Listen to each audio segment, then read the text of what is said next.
Hello all my global audience. Welcome to today's English reading and translation speaking classes. तो आज का हमारा topic है no one can stand in the way of karma. ये आप देख रहे हैं आज का टॉपिक है और ये दिया गया है हमारे जो यहाँ पे इसके एडिटर हैं वो है राजयोगी ब्रह्म कुमार निकुंज जी. तो ये एक ब्रह्म कुमारी इसका के हैं ये जो राजयोगी जी हैं निकुंज जी ब्रह्म कुमारी ऑर्गेनाइजेशन से आते हैं. उन्होंने काफ़ी अच्छा आज एक हमें टॉपिक दिया है. इससे पहले हम स्टार्ट करें हम आपको कहना चाहेंगे कि अगर आपको हमारा कंटेंट अच्छा लगे तो प्लीज़ हमारे चैनल को लाइक सब्सक्राइब शेयर करिएगा, क्योंकि जैसे कि मैंने पहले भी कहा है कि जितना हो सके विद्या का प्रचार और प्रसार करिए ताकि एक अच्छी कम्युनिटी बिल्ड हो और एक अच्छी कम्युनिटी से एक अच्छा नेशन बिल्ड होता है. तो देख रहे हैं आपका टॉपिक आज का बहुत ही एक डिवाइन टॉपिक है और ये हमारी लाइफ लाइन भी कहा जाता है. कर्मा, जैसे कर्म करेंगे वैसे ही आपका जीवन होगा. जब ये कहते हैं कि नो वन कैन स्टैंड, मतलब कोई नहीं खड़ा हो सकता इन द वे ऑफ कर्मा, उस रास्ते पे जहाँ पे कर्मा हो, ऐसा राजयोगी ब्रह्म कुमार निकुंज जी कहते हैं. देखते हैं आगे क्या कहते हैं इस टॉपिक में. द बज around a recent web series based on the famous stamp paper scam, or the Telgi scam as it was famously known to be, refuses to die down even after so many months. तो इन्होंने एक चर्चा करी है किसकी, कह रहे हैं दबज मतलब गहमा गहमी है, यह बहुत चर्चा है. Around a recent web series, किसके अराउंड, किसके इर्द गिर्द, एक रीसेंट अराउंड एक इसके इर्द गिर्द एक रीसेंट वेब सीरीज़ जो टीवी पे चल रही है, जो कि बेस है एक फेमस स्टैम्प पेपर स्कैम के ऊपर, जिस या तेलगी स्कैम जो उसका और भी नाम होगा, as it was famously known, जिसको तेलगी स्कैम बहुत फेमसली इस नाम से जाना जाता था. रिफ्यूज़ टू डाई डाउन मतलब कि उसका जो चर्चा है ये ख़त्म ही नहीं हो रहा है. रिफ्यूज़ मतलब रिफ्यूज़ हो रहा है कि लोग उसकी चर्चा ख़त्म ही नहीं कर रहे हैं इतने महीनों के बाद भी, after so many months. The story once again reminds us of the plain truth that every action, good or bad, bears fruit of like nature sooner or later. कह रहे हैं ये जो कहानी है ये हमें ये याद दिलाती है कि एक सादा ट्रुथ है कि जो कोई भी हमारा एक्शन हो, गुड हो या बैड हो, वो बेयर करता है फ्रूट, मतलब वो हमें एक जो उसका एक क्या कहते हैं कि आपको अच्छा हो कर्म या बुरा हो कर्म, उसका फल मिलता है. लाइक नेचर सूनर और लेटर, एक नेचर की तरह आज या कल उसका फल आपको मिलता है. आगे देखते हैं. Most of us do not realise, और maybe we do not want to realise and understand that the nature of evil action is such that it cloud a person's intellect and judgment. तो ये कहते हैं कि हम लोग बहुत सारे लोग हैं ये रियलाइज़ नहीं करते हैं, या हम रियलाइज़ करना नहीं चाहते हैं, और हम ये समझते हैं कि जो नेचर है वो इविल एक्शन, यहाँ पे लिखा है इज सच, इविल एक्शन एक ऐसा होता है बादल जो कि पर्सन के इंटेलेक्ट और जजमेंट को कवर कर लेता है. इट डिल्यूट्स का मतलब है कि एक तरीके से ढक लेना. अ पर्सनस माइंड, वो एक इंसान के माइंड को ढक लेता है. सो मच सो दैट, इतना ज़्यादा, where one should have felt shame, इतना ज़्यादा ढक देता है दिमाग को कि जहाँ पे इंसान को शेम महसूस करना चाहिए वहाँ पे वहाँ पे वो सोचते हैं कि उन्होंने बहुत बड़ा काम किया है. तो ये और one things that one has done a great thing और प्लेड सक्सेसफुली अ ट्रिक, वो सोचते हैं कि उन्होंने बहुत बड़ा काम किया या कोई सक्सेसफुली एक ट्रिक प्ले करी है. क्यों ऐसा, क्योंकि उनका जो माइंड है वो डिल्यूजन में है. डिल्यूजन मतलब ढका हुआ है, ओपन नहीं है माइंड, ढक गया है एक बादल के उससे, जो कि आप यहाँ पे देख भी पा रहे हैं कि एक पहाड़ है, यहाँ पे इंगित, यहाँ पे सूर्य किरण है. जब आपके विचार के पे सूर्य की किरण पड़ेगी तो आपके विचार एक गाइडिंग लाइट की तरह हो जाएंगे, जो कि यहाँ पे बता रहे हैं. आगे देखते हैं. One feels that one is rising on the ladder of social position. कुछ लोगों को लगता है कि वो राइज कर रहे हैं उन सीढ़ियों पे जहाँ पे सोशल पोजीशन और इकोनॉमिक पावर आ रही है.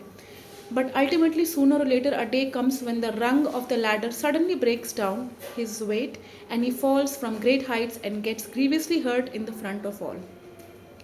उनको ये लगता है गलत करके हम बहुत अच्छे सीढ़ियों पे एक अच्छे सोशल पोजीशन और इकोनॉमिक पावर पे जा रहे हैं, लेकिन अल्टीमेटली होता क्या है, जल्दी या लेटर एक ऐसा दिन आता है जहाँ पे वो जो लैडर है वो सीढ़ी टूट जाती है उनके वेट से और वो गिर जाते हैं उस ग्रेट हाइट से, और वो हर्ट हो जाते हैं ग्रीवियसली, मतलब बहुत ही दुखद तरीके से सभी के सामने।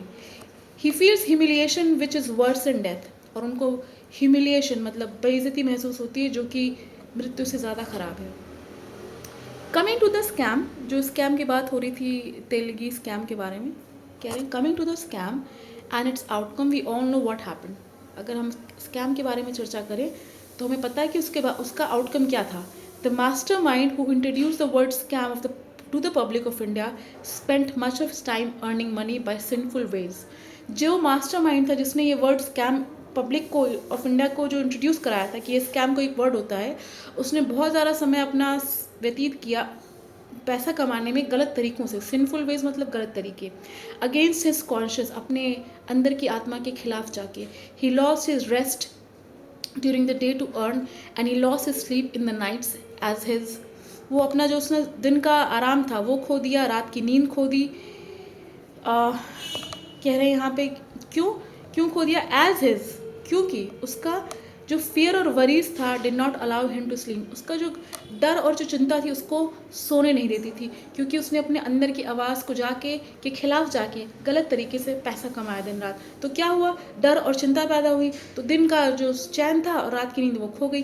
For a while he got some make believe respect, कुछ समय के लिए उसको एक लगा कि उसको कोई रिस्पेक्ट करेगा क्योंकि बहुत पैसे वो कमा रहा है, from those he had fooled, जिनको उन्होंने बेवकूफ़ बनाया हुआ है। Even this respect was not relished by him because deep in his mind he knew that he is not an honourable man.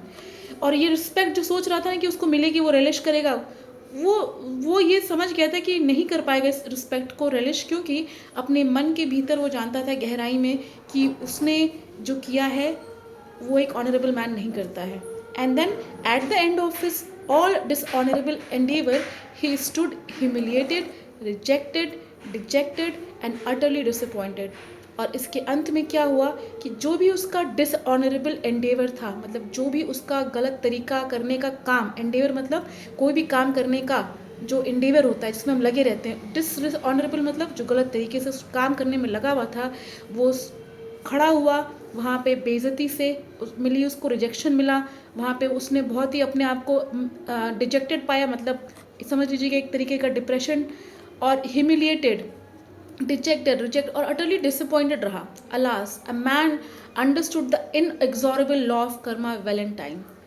Alas का मतलब एक्सप्रेशन है दुखद, मतलब अलास का मतलब दुखद, कि वो व्यक्ति समझ गया कि इनएग्जॉरेबल मतलब जो नहीं बदला जा सकता, वो लॉ ऑफ कर्मा उसको मिल गया है वेल इन टाइम, और समय से जो गलत कर्म का परिणाम था उसको मिल गया है, ये यहाँ पे कहते हैं। However a vast majority of men and women internally violate this law because they think that other also are doing it, or because they think that no one knows that they have done a wrong thing. However, फिर भी एक vast majority के महिला पुरुष internally इस law को violet करते हैं, मतलब इसको फॉलो नहीं करते हैं, क्योंकि वो सोचते हैं, because they think that the others are also doing it, क्योंकि वो सोचते हैं कि और लोग भी तो ये कर रहे हैं, और बिकॉज या तो क्योंकि वो सोचते हैं कि that no one knows that they have done a wrong thing, उनको लगता है कि कोई नहीं जानता कि उन्होंने कुछ गलत किया हुआ है। दस इसलिए man is deceiving himself in many ways, इंसान अपने आप को ही बेवकूफ़ बना रहा है कई तरीक़ों से, and is this sowing the seeds of sorrow and suffering, और इसलिए वो उन सीड्स को सो कर रहा है, मतलब उन कहते हैं ना कि हमने जैसे कर्म किए हैं, जो हमने बोया है वही हम काटेंगे, तो वो बो रहे हैं, वो सो कर रहे वो बो रहे हैं एक तरीके का सीड जो उनको सॉरो और सफरिंग देगा। तो कहावत है कि अगर आपने पीपल लगाया तो आम कहाँ से खाएंगे, तो ये यहाँ पे जो कर्म है, इनके जो सीड्स वो डाल रहे हैं, वो किसके डाल रहे हैं, सॉरो और सफरिंग्स के डाल रहे हैं, तो उनको पेड़ क्या देगा, सॉरो एंड सफरिंग्स देगा। May the scam and many such events serve as another powerful reminder.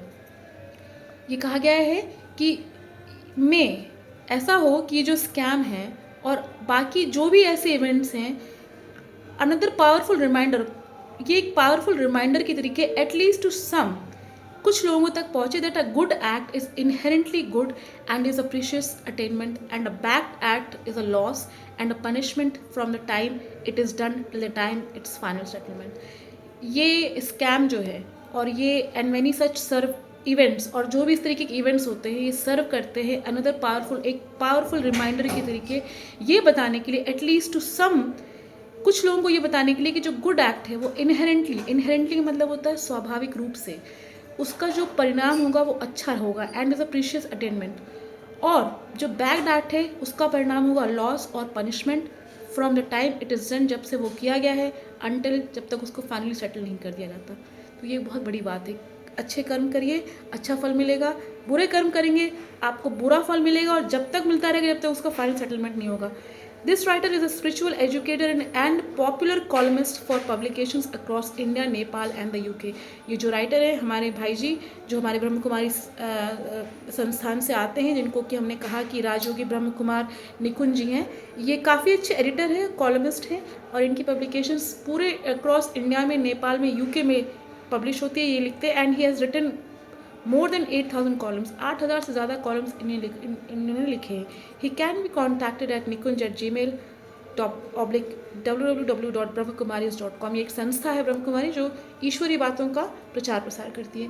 तो ये देखिए गाइडिंग लाइट है, बताया गया है कि कैसे लॉ ऑफ कर्मा कैसे काम करता है, और कोई नहीं खड़ा हो सकता कर्म के रास्ते में, क्योंकि अगर आप कर्म जैसा कर रहे हैं वैसा ही फल पा रहे हैं, और वो निहित पा रहे हैं। निहित का मतलब होता है ऐसा नहीं हो रहा है कि आप गलत अभी कर रहे हैं तो आपको तुरंत मिल जा रहा है, वो अपने समय से कर्मा उस गलत कार्य को आपको पनिशमेंट तो देगा ही देगा, और आपको ये भी देगा कि आपको ये समझ में आ जाएगा कि जो आपको लगता है कि आपने गलत नहीं किया वो आपको एहसास करा देगा अंटिल फाइनल सेटलमेंट तक, कि आपने जो किया भले आपको लगे कि उस समय कि आपने नहीं किया है, लेकिन जब तक वो फाइनल सेटलमेंट नहीं करा देगा तब तक आपको छोड़ेगा नहीं गलत कर्म। इसलिए सदकर्म करिए, अच्छे काम करिए, और जीवन में एक गाइडिंग लाइट बनिए, टावर ऑफ लाइट बनिए, जैसे कि यहाँ पे इंगित किया गया है, और लोगों को भी अच्छे काम करने के लिए प्रेरित करिए। तो ये था आज का हमारा कंटेंट।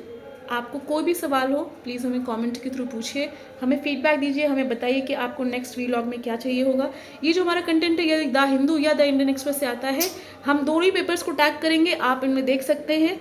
और हम क्योंकि यहाँ पे पेपर का नाम इंगित नहीं है इसलिए मैंने नाम लिया। आप वैसे भी जो स्पीकिंग ट्री आता है टाइम्स ऑफ इंडिया उनको भी पढ़ सकते हैं, लेकिन ये जो कंटेंट रहा ये हमारी लाइफ के ऊपर बेस्ड है, और ये बहुत ही इंपॉर्टेंट कंटेंट रहा। एक अच्छा रिमाइंडर है, अच्छी लाइफ जीने के लिए अच्छा कर्म करिए। तो अगर आज का हमारा कंटेंट आपको अच्छा लगा हो तो please like, subscribe, share, comment करिए, फीडबैक दीजिए, और बताइए हमें कि आपको आगे और ऐसे कंटेंट में और क्या चाहिए होगा। तो हमें सुनने के लिए आज आपका धन्यवाद, और हम नेक्स्ट व्लॉग लेके जल्द पधारेंगे। Thank you all for listening to us. Thank you.